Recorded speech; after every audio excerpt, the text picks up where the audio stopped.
नमस्कार।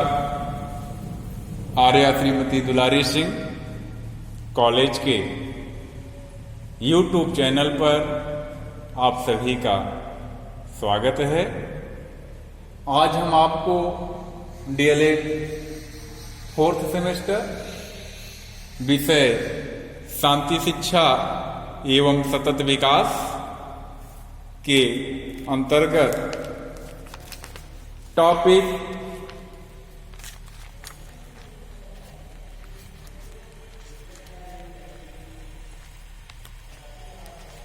तनाव प्रबंधन तथा आंतरिक शांति पर चर्चा करेंगे। जैसा कि आप सभी लोग यह जानते हैं कि पिछले वीडियो में हमने आपसे मीडिया और हिंसा पर चर्चा किया था। आज उसी से आगे का जो हमारा चैप्टर है तनाव प्रबंधन तथा आंतरिक शांति, और टॉपिक भी हमारा तनाव प्रबंधन तथा आंतरिक शांति है। ये चैप्टर 9 का है। आइए देखते हैं आज का टॉपिक। तनाव प्रबंधन क्या है?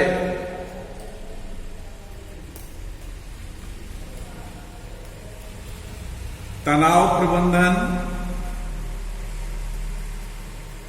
स्ट्रेस मैनेजमेंट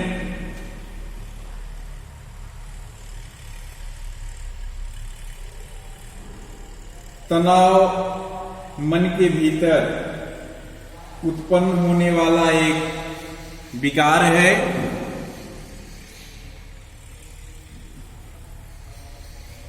सामान्य रूप से जब हम किसी परिस्थिति विशेष के साथ सामंजस्य स्थापित नहीं कर पाते हैं तो तनाव उत्पन्न होता है। जब मनुष्य का मस्तिष्क किसी भय अथवा किसी ऐसी परिस्थिति का अनुभव करता है जिसका सामना करने की कुशलता उसमें नहीं होती है, तो इसकी सामान्य प्रतिक्रिया तनाव के रूप में देखने को मिलती है। तनावपूर्ण स्थिति में मनुष्य बाह्य तथा आंतरिक दोनों प्रकार से अशांत रहता है। बाह्य अशांति प्रत्यक्ष रूप से दिखाई देती है, अतः इसे शांत करना अपेक्षाकृत सरल होता है। किंतु जब व्यक्ति आंतरिक रूप से अशांति का अनुभव करता है तो इसका समाधान उसे स्वयं ही करना होता है, जो एक कठिन कार्य है। आइए देखते हैं तनाव प्रबंधन। प्रत्येक व्यक्ति को अपने जीवन में किसी न किसी प्रकार के तनाव का सामना अवश्य करना पड़ता है। तनाव की स्थिति में प्रत्येक व्यक्ति की प्रतिक्रिया तथा तनाव का सामना करने का तरीका अलग अलग होता है।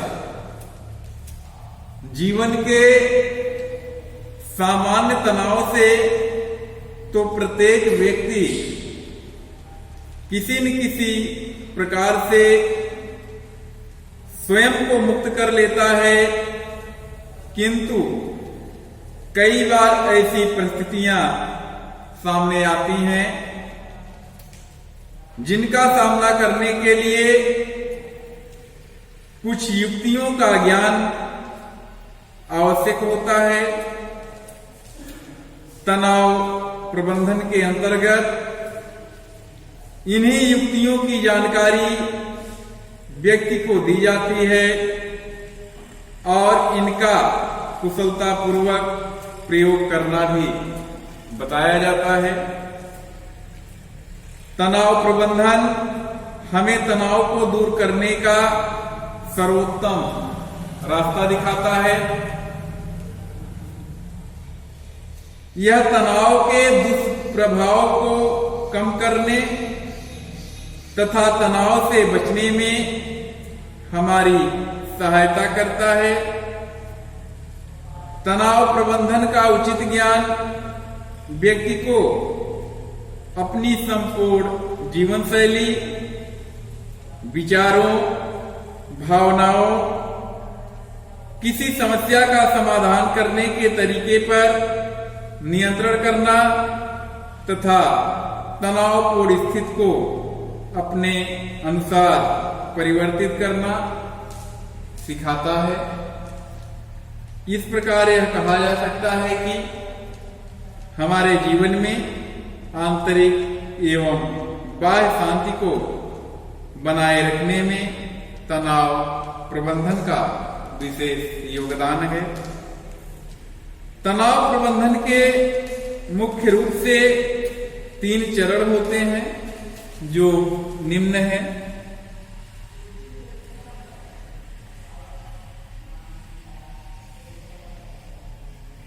पहला है तनाव के स्रोतों की पहचान। तनाव के स्रोतों की पहचान। Identify the sources of stress. हमारे जीवन में तनाव के अनेकों कारण होते हैं। प्रायः हमें यह ज्ञात नहीं हो पाता कि हमारे तनाव का मुख्य स्रोत क्या है। ऐसी स्थिति में हमारे लिए तनाव से बाहर निकलना कठिन हो जाता है।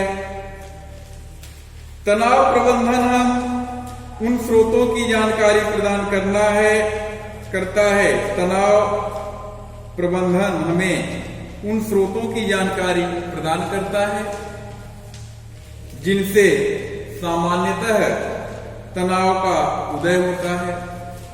ऐसे कुछ स्रोत निम्न हैं, जैसे वातावरण संबंधी तनाव। वातावरण संबंधी तनाव क्या है? Environment related stress. हमारे आसपास के वातावरण में ऐसे अनेकों कारक होते हैं जिनके साथ हमें निरंतर सामंजस्य बैठाना पड़ता है, अन्यथा यह हमारे लिए तनावदायी हो जाते हैं। जैसे मौसम, शोरगुल, भीड़, प्रदूषक, भीषण यातायात, असुरक्षित घर, आसपास हो रहे अपराध आदि। दूसरा है सामाजिक तनाव, सोशल स्ट्रेस। हमें बहुत से कार्य समाज के लिए करने होते हैं। जब हम इन कार्यों को करने में विफल होते हैं अथवा इनमें देरी होती है तो हमें प्रायः तनाव होता है कि मेरे विषय में समाज के लोगों की क्या धारणा होगी। ऐसे कुछ सामाजिक तनाव हैं, जैसे विभिन्न सामाजिक भूमिका से जुड़े उत्तरदायित्व, जैसे माता पिता, भाई बहन, पति पत्नी, कर्मचारी आदि। इसके अतिरिक्त सामाजिक प्रतिष्ठा, आर्थिक समस्या, अच्छी नौकरी की चिंता, किसी प्रकार की असहमत का होना, किसी अपने को खो देना, विवाह विच्छेद होना इत्यादि। नेक्स्ट आता है शारीरिक तनाव, साइकोलॉजिकल स्ट्रेस। व्यक्ति के शरीर में किसी भी प्रकार की परेशानी उत्पन्न होने पर मानसिक तनाव का होना स्वाभाविक है। कुछ व्यक्ति ऐसे हैं जिन्हें सामान्य प्रक्रिया के रूप में नहीं लेते हैं, कुछ ऐसे व्यक्ति हैं जो सामान्य प्रक्रिया के रूप में नहीं लेते हैं और वह इसी विषय में सोचते रहते हैं तथा भयंकर तनाव की स्थिति आ जाती है तो इसके लिए अत्यधिक हानिकारक सिद्ध वे हो जाते हैं। अपने कहने का तात्पर्य यह है कि आप देखिए कुछ ऐसे व्यक्ति होते हैं जो कि भयंकर तनाव की स्थिति में आ जाते हैं और उनके लिए यह अत्यधिक हानिकारक सिद्ध होता है। शारीरिक तनाव के कुछ उदाहरण इस प्रकार हैं, जैसे आप समझ सकते हैं बीमारी हो गई, दुर्घटना हो गया, कुपोषण हो गया, निद्रा न आना अथवा बाधित हो जाना, किशोरावस्था में होने वाले तीव्र शारीरिक परिवर्तन, आयु से जुड़ी परेशानियां इत्यादि होती हैं। विचार संबंधी तनाव, थॉट रिलेटेड स्ट्रेस। जीवन में ऐसी अनेकों परिस्थितियां आती हैं जिनसे तनाव हो सकता है। यह हमारे विचार करने के तरीकों पर निर्भर करता है कि हम ऐसी परिस्थितियों के साथ किस प्रकार सामंजस्य स्थापित करते हैं।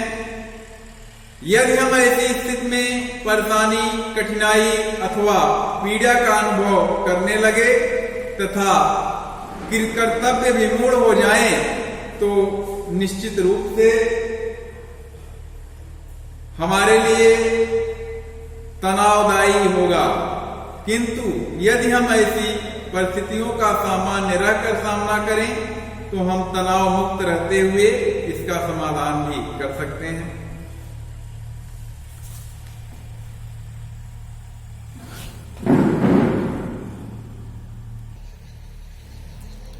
दूसरा है तनाव के स्रोतों की क्रमानुसार सूची तैयार करना।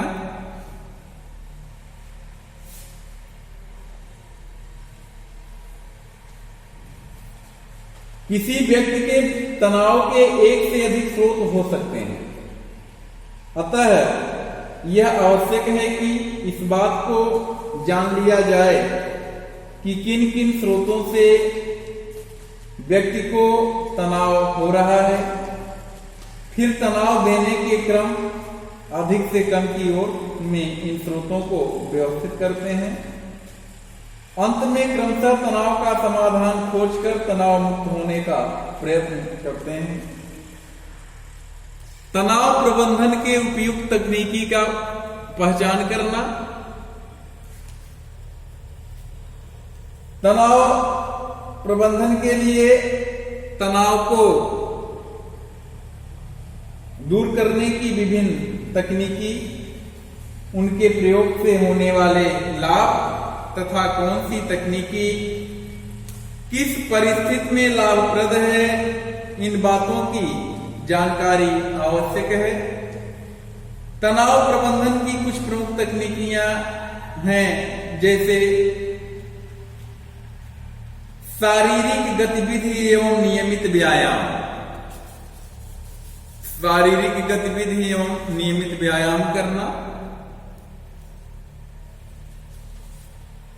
Physical activity and regular exercise करना, शारीरिक क्रियाकलाप एवं नियमित व्यायाम तनाव से बचने एवं तनाव को नियंत्रित करने का एक सशक्त तरीका है। यह हमारे गुस्से, खिंचाव तथा कुंठा को नियंत्रित करके हमारे मस्तिष्क को नई ऊर्जा प्रदान करता है। इसके लिए प्रतिदिन जिम में घंटों व्यतीत करने की आवश्यकता नहीं है, किंतु अनेक दैनिक कार्यों के साथ ही इसे समायोजित किया जा सकता है, जैसे सुबह शाम टहलना, अपनी पसंद के संगीत पर नृत्य करना, साइकिल चलाना, लिफ्ट के स्थान पर सीढ़ियों का प्रयोग करना, बच्चों के साथ खेलना इत्यादि है।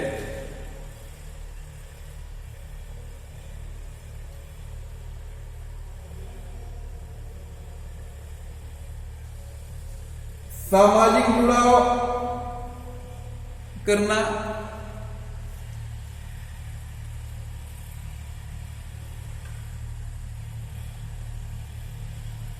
सामाजिक जुड़ाव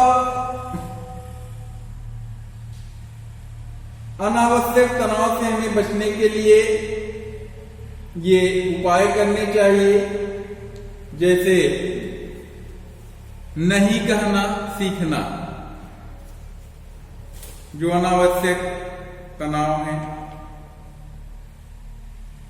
व्यक्ति को अपनी क्षमता एवं सीमाओं को भली प्रकार ज्ञान होना चाहिए और उससे बाहर जाकर किसी कार्य का उत्तरदायित्व नहीं लेना चाहिए। ऐसी परिस्थिति आने पर बिना किसी संकोच के उस कार्य को करने के लिए नहीं कर देना चाहिए। तनाव देने वाले व्यक्तियों की अनदेखी करके, ये तनाव देने वाले व्यक्तियों की अनदेखी करके यदि कोई व्यक्ति निरंतर तनाव देने का कार्य करे तो तत्काल ही उससे दूर हो जाना चाहिए अथवा उसको स्वयं से दूर कर लेना चाहिए।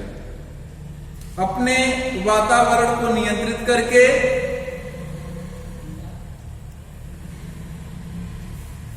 यदि आपके आसपास का वातावरण आपको तनावग्रस्त करता है तो यथासंभव ऐसे वातावरण को नियंत्रित करने का प्रयास करना चाहिए। उदाहरण के तौर पे आप देख सकते हैं, जैसे टीवी में आ रहा कोई समाचार तनाव दे तो टीवी बंद कर दें। यदि किसी मार्ग पर भारी यातायात हो जो तनाव का कारण बने तो ऐसे रास्तों का चयन न करें। जिस पर कम यातायात हो आप वहां पे जाएं। रात में देर तक काम करने से तनाव हो सकता है तो इससे बचें। अपनी परिस्थितियों में बदलाव किया जा सकता है। यदि तनाव देने वाली स्थिति से बचने का कोई रास्ता न हो तो उस स्थिति को अपने अनुरूप बदलने का प्रयास करना चाहिए। यदि आपको किसी के व्यवहार से कुछ परेशानी है और उस व्यक्ति के साथ रहना अथवा काम करना आपकी आवश्यकता है तो उस व्यक्ति से अपनी परेशानी के विषय में खुलकर बात करनी चाहिए। ये थोड़ा स्वयं के व्यवहार में भी परिवर्तन करना पड़े तो इसके लिए भी तैयार रहना चाहिए। इन छोटे छोटे परिवर्तनों से तनावपूर्ण स्थिति को सामान्य बनाया जा सकता है। जिसे परिवर्तित न किया जा सके उसे स्वीकार नहीं करना चाहिए, उसे स्वीकार कर लेना चाहिए। जिसे परिवर्तित किया जा सके या जिसे परिवर्तित न किया जा सके उसे स्वीकार कर लेना चाहिए, तो आप तनाव से बच सकते हैं। तनाव के ऐसे कई स्रोत हैं जिनसे न तो हम बच सकते हैं और न कोई परिवर्तन कर सकते हैं, जैसे किसी अपने की मृत्यु, बीमारी, दैवीय आपदा इत्यादि। ऐसी परिस्थितियों को जैसी वह है वैसे ही स्वीकार कर लेना सर्वोत्तम होता है। यद्यपि इन परिस्थितियों को स्वीकार कर पाना कठिन होता है, किंतु ऐसा करने से ही तनाव को कम किया जा सकता है। इस प्रकार जो अपने नियंत्रण से बाहर हो उसे नियंत्रित करने का प्रयास करना चाहिए।